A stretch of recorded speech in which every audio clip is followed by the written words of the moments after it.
تابع معاه لو انت من محب الحيوانات خصوصا الكلاب.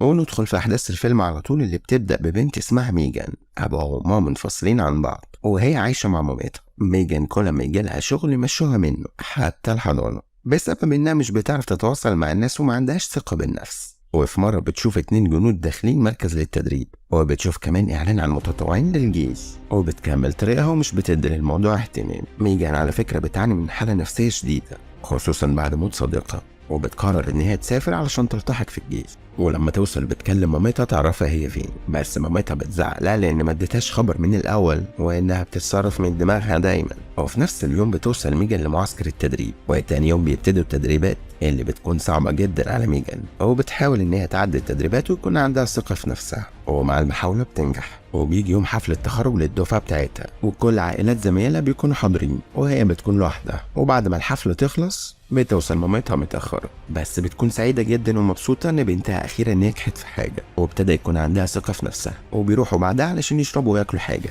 ومامتها بتسألها اذا كانت كتبت اسمها في المستفيدين، يعني لو حصل لميجان حاجة في الجيش. بس هي بتتعصب من كلام مامتها وبتقوم تسيبها وتمشي بعد ما بتشكرها على حضورها. وبتسافر ميجان مع باقي الزمايل، بيسافروا ولاية كاليفورنيا لأن بيكون عندها زي خدمة في مركز شرطة، والقائد هنا بيعرفهم بنفسه بقواعد المعسكر. وبالليل بتخرج ميجان هي وزمايلها يشربوا ويسهروا، وتاني يوم القائد بيكون عنده علم باللي حصل، وبيفهمها ان هي جندية في قوات المارينز، ومش هيسمح لها بأي أخطاء تاني لأنها المفروض تكون قدوة لباقي زمايلها. وبيعاقبها ان هي تنظف حظيرة الكلاب الموجودة في المعسكر، وبتدخل ميجان علشان تنظف الحظيرة اللي بقالها سنين ما اتنضفتش. وبتروح على قفص من الأقفاص وبتشوف كلب هادي اسمه ريكس، ولما تقرب أكتر الكلب بيتحول وبيهجم عليها، وبتتخض من ردة فعله وبتخرج من المكان بسرعة. وتاني يوم بتتعرف ميجان على صديق في المعسكر، وبيعرف ان هو المسؤول عن وحدة الكلاب وتدريبهم علشان يقدروا يكشفوا القنابل والألغام، وكمان مهاجمة الأشخاص الخطيرة اللي ممكن يكونوا ملغمين نفسهم. وبيجي القائد اللي اسمه مارتن يؤمر ميجان انها تجهز علشان هتكون ضمن حصة تدريب الكلاب. وبتشوف الكلب ريكس اللي بتكون خايفة منه جدا وهو بيجري عليها وبتصرخ وزمايلها بيضحكوا.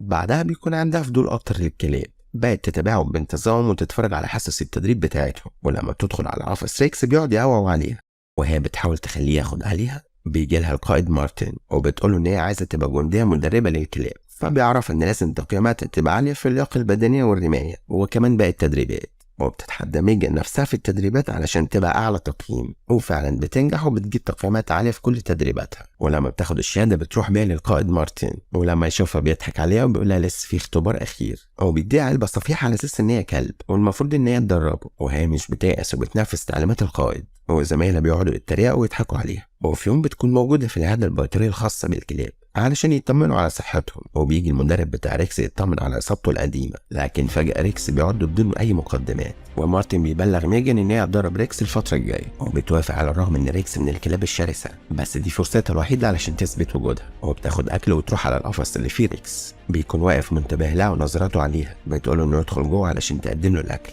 فبينبح عليها وهي بتدخل، لكن بتحاول تبان إن هي قوية وتحاول تفرض شخصيتها وتقول إن هو طول ما هو واقف مش هتدخله الأكل. وبتعدي فترة والكلب واقف مكانه وهي مش بتيأس من محاولاتها. وفجأة الكلب بيدخل بيته وبيسمع كلامه، وميجان بتكون مندهشة وفرحانة باللي وصلت، وبتفتح الباب وتحط الأكل وتقفل بسرعة، وريكس بيطلع ياكل. وتاني يوم في ميعاد تدريب الكلاب ميجان بتكون ماسكة ريكس وبتدربه على اكتشاف المتفجرات. بيقدر يطلع واحدة من أصل 5، وزمايلها بيقولوا لها إن لازم تسيب الكلب ياخد وقته وبلاش توجهه ناحية الألغام. بتنفذ كلامهم وفعلا ريكس بيقدر يلاقي بقى الألغام. وبعدها بتاخده الدكتورة بيطرية في المعسكر علشان تكشف على صحته وحالته المزاجية، وبتقول لها الدكتورة إن ريكس أكتر كلب شرس في المعسكر وكمان هدواني جدا. ميجان بتقرر إن هي تعمل ترابط بينها وبين الكلب، تحاول تحسن علاقتها بيه وتربط له رجله من غير ما يهجم عليها. زميلها بيجي يعرفها ان هي هتطلع في مهمة معاه قريب، وهي طول الليل مش بتعرف تنام. وبتروح لريكس يقعدوا مع بعض، بتكلمه وبتقول له ان هي هتطلع مهمة قريب وان هي خايفة جدا. بيطلع ريكس يقعد جنبها علشان يطمنها. بتفرح ميجان وبتطمن ان خلاص هي وريكس بقوا صحاب، وفي الغالب كده تقدر تعتمد عليه. وتاني يوم كل جندي بيكون مع الكلب بتاعه، بيجهزوا نفسهم علشان يسافروا. وفي الطيارة ريكس بيكون في القفص بينبح وعامل دوشة، فبتدخل تقعد معاه في القفص وتطبطب عليه وتحاول تطمنه ان هي جنبه، فبيهدى خالص وبيسمع الكلام.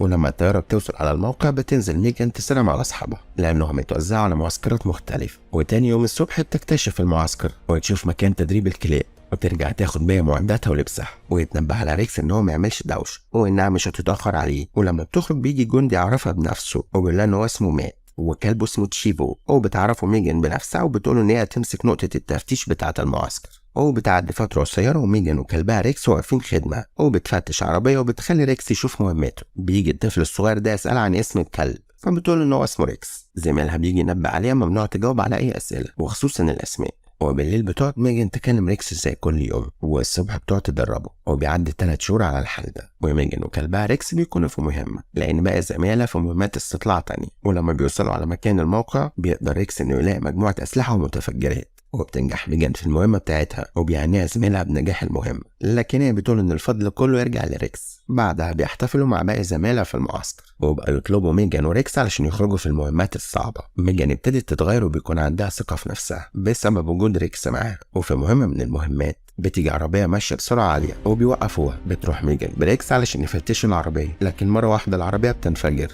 لحسن الحظ ميجان بتكون إصابتها خفيفة أو بتقوم علشان تطمن على ريكس. أو بيكتشف جندي زميل إن اللهب متوصل بسلك ومصدره بيت مهجور في وسط الصحراء. وبيعرفوا إن ميجان وريكس كانوا مقصودين. ميجان وريكس بيقرروا ياخدوا حقهم بنفسهم، وبيروح على البيت المهجور. بيطلع مبنى قديم لمدرسة مفيهوش حد، لكن فجأة بيظهر أشخاص بيحدفوا قذيفة عليهم، وريكس بسرعة يروح يشد واحد كانت القذيفة قريبة منه، وبسرعة يحاولوا ينسحبوا من المكان قبل ما الأشخاص يضربوا باقي الصواريخ. وبتركب ميجان وريكس العربية، ولما بيرجعوا على المعسكر بتكون موجودة هليكوبتر علشان تنقلهم على المستشفى. زي ما الأهمات بيوعد إن هو ياخد باله من ريكس زي كلبه تشيفو بالظبط.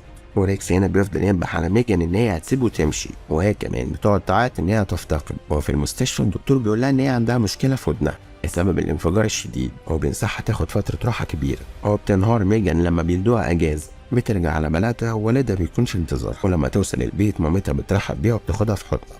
وميجان بتفضل تتصل بالمعسكر والقيادات ان هي عايزه ترجع للخدمه تاني. بتقول لهم ان حالتها اتحسنت، لكن هم للاسف بيقول لها انت في اجازه حاليا. وهي بتقرر تقطع اجازتها بنفسها وتروح تطمن على ريكس. وبتروح وحدتها وزميلها بيقول لها ان ممكن تروح تستقبل ريكس لو كانت عايزه يعني. وهي بتجري على طول علشان تقابله، وبتاخده العياده علشان تطمن عليه. من بعد الانفجار وميجان اترقت وبقت مشرفه على وحده تدريب الكلاب، وبتدي تعليمات ونصائح للجنود الجدد مع كلابهم. وفي يوم بتلاقي بوكيه ورد، ويجي لها مات ويعرفها ان هو اتنقل المعسكر بتاعها وهيكون متواجد معاها بشكل مستمر. والظاهر كده بيحصل ما بينهم اعجاب. المهم تاني يوم بيجي خبر ان القائد بتاعها مات لما كان في عملية استطلاع، والكلب بتاعه متصاب ومش مخلي حد يقدر يتعامل معاه. ميجان وريكس بيكونوا متابعين، وبتحزن ميجان جدا على حالة الكلب. وكالعادة وهي بتكلم ريكس بتقوله ان هي هتستقيل من الجيش وهتاخده يعيش معاها، فبيبص لها بتركيز واضح ان هو فاهم كلامها. وفعلا تاني يوم الصبح بتروح للقائد وبتصمم ان هي تستقيل من الجيش. وبتروح ميجان بكلبها للعيادة علشان الدكتورة تكتب تقرير حلو لريكس، بس هي بيكون عندها خلفية ان ريكس كلب عدواني وشرس، وبتكتب في التقرير انه غير صالح للتبني. ميجان بتتضايق جدا من التقرير وكلام الدكتور، وبتروح لمارتن وهي متضايقة وبتطلب منه المساعدة، لكن هو بيرفض ان الكلب في الجيش متدرب يعيش كحيوان أليف في البيت. فبتقعد ميجان تعيط من كلامه. بيقولها ان ريكس عنده مهمة كمان كام يوم وممكن تيجي تشوفه وتودع.